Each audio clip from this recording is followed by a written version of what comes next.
The government of Slovakia is rooting for increased support to boost Kenya's war against violent extremism.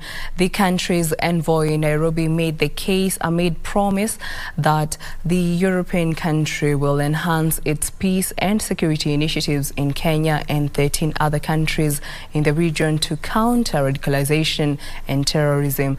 The embassy is currently funding numerous programs targeting vulnerable groups, particularly youth and women, in collaboration with local-based civil society organizations. Benefit from additional support from the Slovakian government aimed at enforcing ongoing efforts to keep terror elements at bay.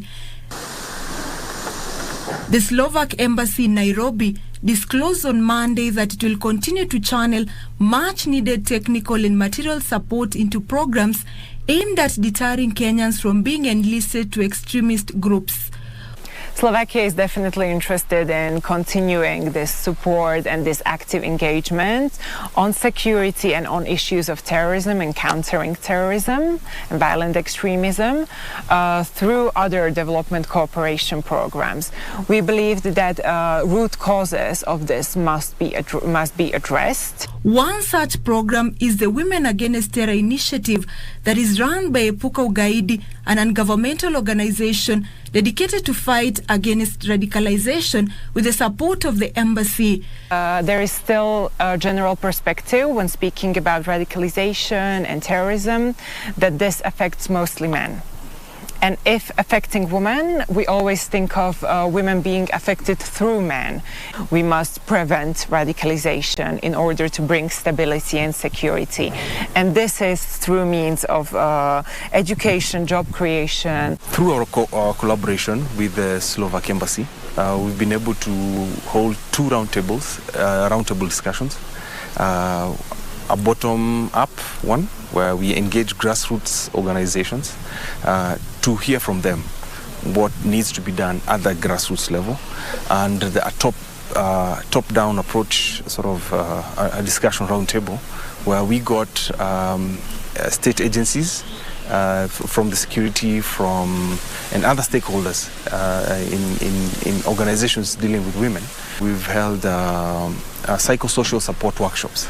Yeah, where we, especially the women who were targeted, who were affected directly by violent extremism, were able to be taken through like a counseling session, and it was like a whole day workshop where we talked to about 60 women who also got the psychosocial support that's actually needed if you've been directly involved in violent extremism.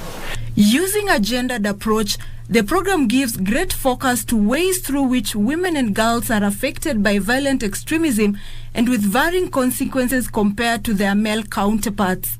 And we were able to identify 60 women who are directly affected by this, either by loss of a breadwinner, like the husband who joined the violent extremist group, or they themselves who were recruited into these violent extremist groups to be part of either production and reproduction. By production, I mean they help recruit more women, because it's easy for a woman to believe another woman.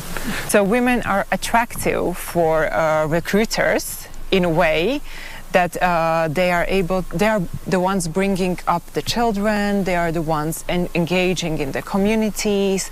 So once they are radicalized, the terrorist organizations are able through them to radicalize the children, younger generations, and to spread the propaganda. Through joint programs, the embassy and Epuka Ugaidi hope women will not be drawn to violent extremism and terrorism, hence reducing the burden of the scourge in all aspects of their lives. The fact that they are able to bring women away from the terrorist organizations and to show them that there is also another way and they don't have to be caught up in this mechanism and organism of the terrorism. That's a great success. I know there are many victims who have been radicalized, and Epuka was able to show them a way and bring them away from this. We are really glad we are working with the Slovak Embassy on this one, because from our discussions with them, they've faced almost similar issues. So with lessons they learned, they came in to try and share with us and also boost us in our efforts to try and address the issue of VE, and also ideally in the quest to create a peaceful society.